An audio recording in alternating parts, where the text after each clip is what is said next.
সমাজটাকে সুস্থ রাখার জন্য আজকে নৃত্যকলাটা অনেক জরুরি। যুব সমাজের মধ্যে অবক্ষয় চলছে। প্রথমে আপনাদের ধন্যবাদ জানাই যে দীর্ঘক্ষণ ধরে আজকের এই অনুষ্ঠান আপনারা উপভোগ করছেন, উৎসাহিত করছেন। যারা আজকে নৃত্যের পাখি যারা আজকে এখানে অংশগ্রহণ করেছে তাদেরকে। নৃত্য একটি কলা, সার্বিকভাবেই আজকে সাংস্কৃতিক অঙ্গনে উজ্জ্বলের মতো এখনও এই ধরনের উৎসাহী যারা আছে তাদের কারণেই হয়তো এই ধরনের এই প্রতিষ্ঠানগুলো এখনও বেঁচে আছে এবং আগামীতে উজ্জ্বলের মতো আরও অনেকে এগিয়ে আসবে এই প্রতিষ্ঠানগুলোকে বাঁচিয়ে রাখার জন্য। এটাই আমি আশা করি, কারণ এখন সারা দেশে একটা অবক্ষয় চলছে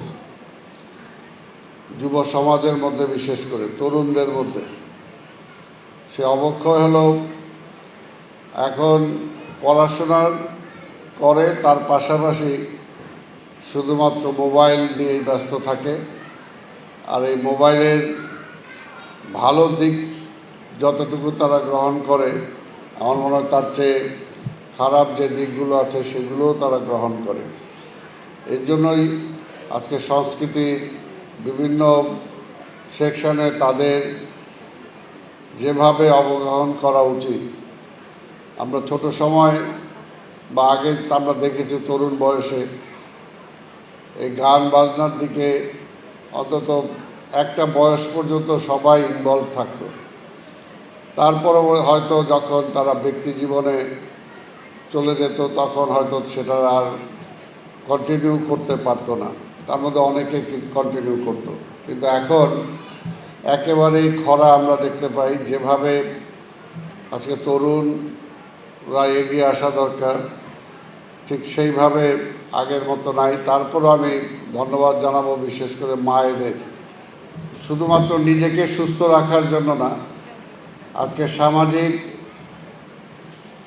মাধ্যমগুলোকে সুস্থ রাখা, সমাজটাকে সুস্থ রাখার জন্য আজকে নৃত্যকলাটা অনেক জরুরি, অনেক জরুরি। নিজেকে সুস্থ রাখা যাবেই, এবং এটা ঠিক যে নৃত্যকলার সাথে যারা জড়িত হয়, আমি অন্তত বলতে পারি যে তাদের মধ্যে কেউ নেশাগ্রস্ত হয়েছে অন্তত আমি জানি না।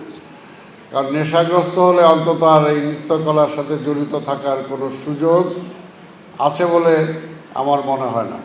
তাই সেদিক দিয়ে নিজেকে পরিচ্ছন্ন রাখা, নিজেকে একজন ভালো মানুষ হিসাবে সমাজে প্রতিষ্ঠিত করা, আর যেখানে একটা ভালো মানুষ থাকে তার আশেপাশে পরিবেশটা স্বাভাবিকভাবে একটু ভালো থাকে। তাই তাকে কেন্দ্র করে সেই এলাকার পরিবেশটাও ভালো হয়, সেই সংস্থার পরিবেশটাও ভালো হয়। তা আমি একজন রাজনীতিক মানুষ, আসলে সংস্কৃতি বা এইসব নৃত্যকলার উপরে আর আমার অভিজ্ঞতা ততটুকু নাই, কাজে এই সাবজেক্টের উপরে দীর্ঘক্ষণ বক্তব্য দেওয়ার সুযোগও আমার নাই। তবু যতটুকু জানি যে অন্তত দেশকে যারা ভালোবাসে, মানুষকে যারা ভালোবাসে, তারা দেশীয় সংস্কৃতির বিকাশ করতে চায়, তারা অবশ্যই বাংলাদেশের সংস্কৃতির সাথে নিজেদেরকে জড়িত রাখবে এবং এই পর্যায়টাকে এগিয়ে নিয়ে যাওয়ার জন্য তারা সবসময় চেষ্টা করবে, এটাই আমি আশা করি।